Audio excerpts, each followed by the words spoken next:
Hello, we are just getting all set up to go camping.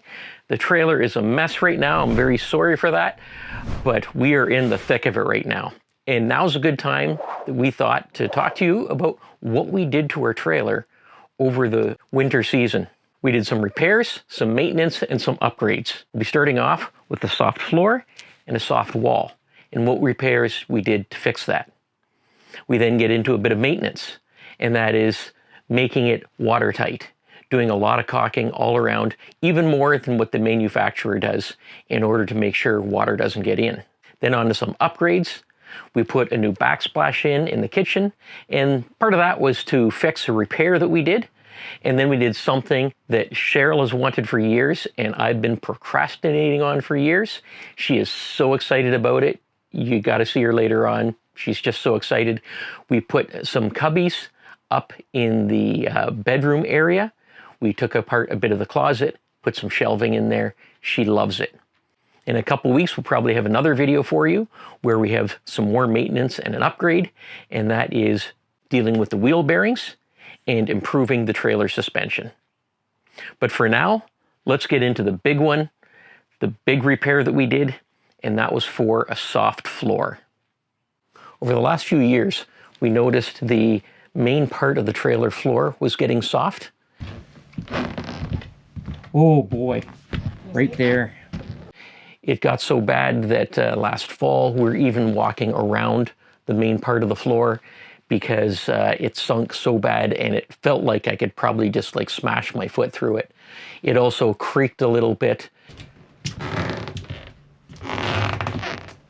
And it was just a little concerning. We knew that that was something that we needed to get fixed in the wintertime. So we knew the best time to get work like that done is in the off season, because that's when the trailer companies, the RV places, they have time to do the repairs. And we're not using the trailer too. It's normally just sitting in storage, so we can take it in and get it taken care of. So that's what we did. We contacted Don's Trailer Service and set up an appointment. Don's Trailer Service is in Kitchener, where we're located. We had to go out and pick up our trailer from storage. It was in January. There was snow all over the place. We had to dig it out, had to get up on the roof, shovel it off, take the cover off. Then we took the trailer to Don's and we brought it in. Now, I assumed that the soft floor was because of water damage. In the past, we had an older trailer, and we bought it used, and I believe that there's probably some water damage when we bought it that we didn't notice, because the first time we used it in the rain, the roof did leak. I got up there and fixed it, but I think it had probably been leaking for a while. Then it got so bad, very similar to this one, that we felt that we could probably smash our foot through it. And that is definitely not a good thing. So at that time, I brought it into a couple RV dealerships. We had a look at it. They gave me quotes on fixing the damage. I was fortunate to have some good friends who were very handy, and we decided to tackle it ourselves. When we cut back and peeled back the vinyl flooring, the wood underneath was soaked, and there's a lot of black spots.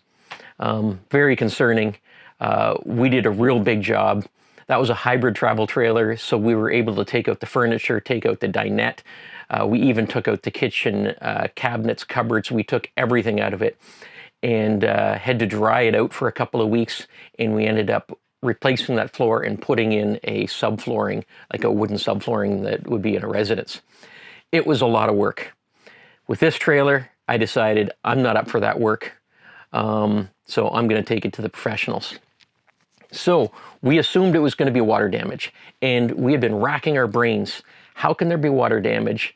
I'm very careful about that sort of thing. I'm up on the roof at least 3 times a year to check the caulking and to add more caulking to make sure there is no water damage. So we were a little upset by that, trying to figure out where the water's coming in. And we need to know where the water's coming in so we can fix it, because there's no point in fixing the floor if water's just going to come back in and damage it again. So that was a big concern for us. We decided at the time in consultation with Don's that we were going to do some other things, and one was to do some extra caulking. The windows and doors, when they're put in the factory, they're not actually put in and then caulked around. They're put in with butyl tape. And butyl tape is like a plasticine that they stick up against it, and when they fit it in, it can compress and it fits into the space and it provides the seal. Now they could add caulking to it as an extra layer of protection at the factory, but they don't. So we decided to do it now, that they were going to add caulking around the windows and doors. Now you don't want to caulk all the way around the windows and doors, because if water does get in, you want to let the water to get out. So we caulked around the top and the sides so that water can't get in from the top and the sides, which is where really water is going to be getting in from. And another area is concerned about water getting in was in the wheel wells. I looked at the top of the wheel wells, and where the RV underbelly tape is, it was torn into it, so you could see bare wood. Now, this may have happened when the trailer is overloaded, going over big bumps, that the tires have gone up with the suspension and have scraped there and have rubbed off the underbelly tape. It could have also happened when getting flat tires and you got a loose piece of rubber going and it hits there and rips that. And I know for sure that happened last fall, because I had a couple tears in the RV underbelly tape. So we were concerned that driving in the rain, water's hitting there and going in. What I had done earlier is I took a rubber type spray coating and I sprayed it in there to cover up that wood area to hopefully protect it, but it was just kind of a temporary measure. We decided that we were going to put some aluminum sheets in there to completely cover it and seal it in. That way, if a tire does rip apart and hit that, it's just hitting the aluminum. And if there is a bottom out, same thing, it's just hitting the smooth aluminum. Now, to prevent the bottoming out, a couple of years ago, we had the trailer raised 2 inches. So I think that may have helped with the bottoming out issue. So once they pulled the vinyl flooring back, the floor looked perfect. There was no water damage at all. They checked the floor from top to bottom. They drilled a couple holes in, and in between 2 paneling is this cheap styrofoam that started breaking down, probably from a lot of usage. The trailer's, what, 7 years old now? They said it's like that cheap Canadian Tire coolers, you know, those styrofoam coolers. So just over time, they tend to break down. So luckily, it wasn't a water issue, just cheap construction materials. Since we've had it, we've used it quite a bit more than the average RVer, but we don't live in it or anything, so the trailer should last a little bit longer than this. We found out from Coachmen that they don't use this type of flooring anymore. Instead, they're going to a more residential type wooden subflooring, which is a good thing. We did see some water damage on the floor next to our main door here. And when we felt the wall next to the door, you could feel it was a little bit damp and it was a little bit spongy. You could push on it. Squishy in here now too. Oh boy. So we knew that water had to be getting in from around the door frame. And I knew exactly where that water was coming from. For several years with our awning, when it's raining out and we're outside, we'd see water dripping from underneath the awning. And it would drip and it would go down right onto the door frame and go down from there. Now it turns out at the awning, there's like a little eaves trough that runs all the way along it. It's a small metal C-shaped or U-shaped eaves trough. And I guess the original metal isn't long enough to do the full length of the trailer, so they put 2 butt end pieces together, and that's where the water leaks. Now I've tried caulking that before, and water still leaks down there. Now that shouldn't really be a problem if the door is sealed. So apparently the door seal isn't complete because water is getting in and getting into the wood. So that's something that we had to fix. To repair the floor, we had 3 options. Number 1, we could cut out the bad part of the floor and we could replace it with a residential subflooring like a plywood, put that in there, and then put some 2x4 strapping underneath just to secure a little better. Number 2, we could drill in holes in a grid pattern. Every 6 inches, drill a hole into the floor, not going all the way through, but just halfway through the floor. And we can inject a spray foam, an expanding foam into it. Or number 3, we could do the same thing with drilling into it in a pattern, and we can inject epoxy into it. I did a lot of research, mostly on YouTube. There's some amazing things you can see on YouTube. And we decided that we were going to go the epoxy route. So that's what they did. They drilled all the holes, and then they started filling up the holes with the epoxy. And they said it just drank up that epoxy. After the first time, they just let it sit for half a day, and then they redid the whole thing, adding more epoxy. And then the next day, they went again. I think they did that 4 or 5 times and used about 5 gallons of epoxy into the floor. And when it dried, it was hard as a rock. Really nice. Then what they did, they had to sand it all down and make it smooth so that the vinyl flooring would go over top of it and you wouldn't feel any bumps, you wouldn't feel any holes or anything. And because the vinyl flooring wasn't wet at all, it didn't shrink at all, and they were able to just lay it back down again and cover it up, use the original flooring, and they just caulked all around the edges. Anywhere they cut, they put some caulking there. And the floor looks perfect, and now it's solid. To fix the wall, we decided instead of doing a major fix, which is like removing the wall and getting in behind the cupboards and everything else, taking the cupboards and cabinets down, we decided that we'd just take off the one layer of paneling, the interior layer of paneling, in the wet areas. And so we wouldn't go behind cabinets or cupboards or anything. It was dry behind those areas anyway. And they replaced it with a new layer of paneling. How do we cover it up so that it looks good?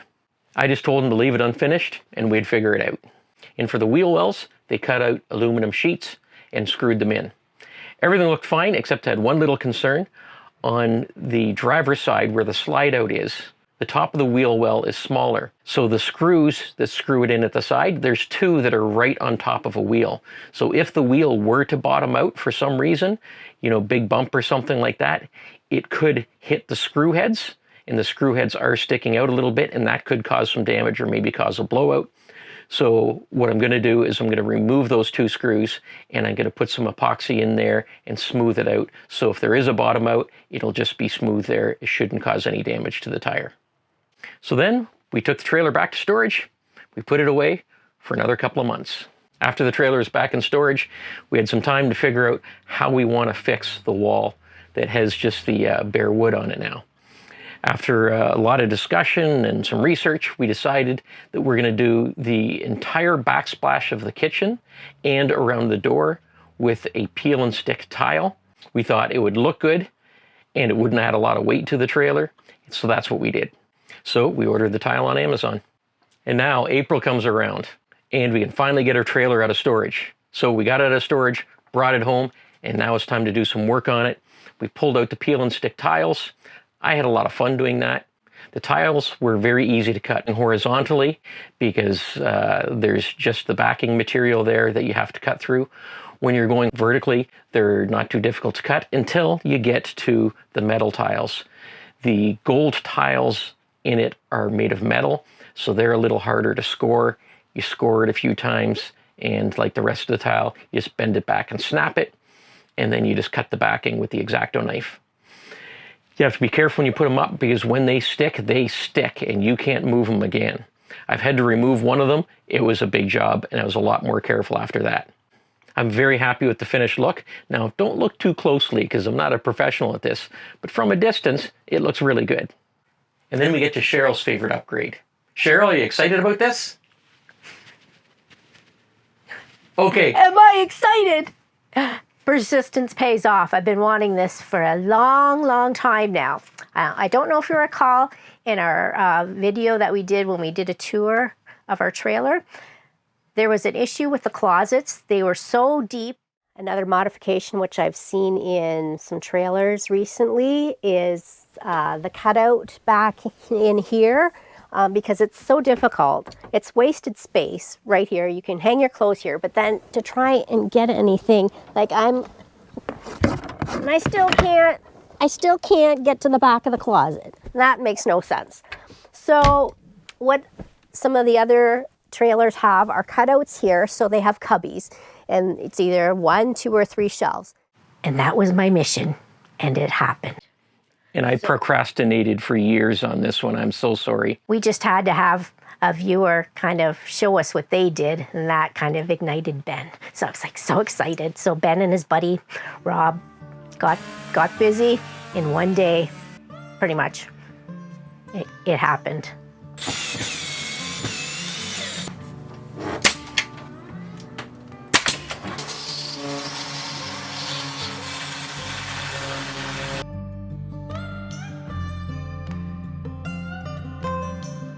I just did the staining of the shelves, but I will show you.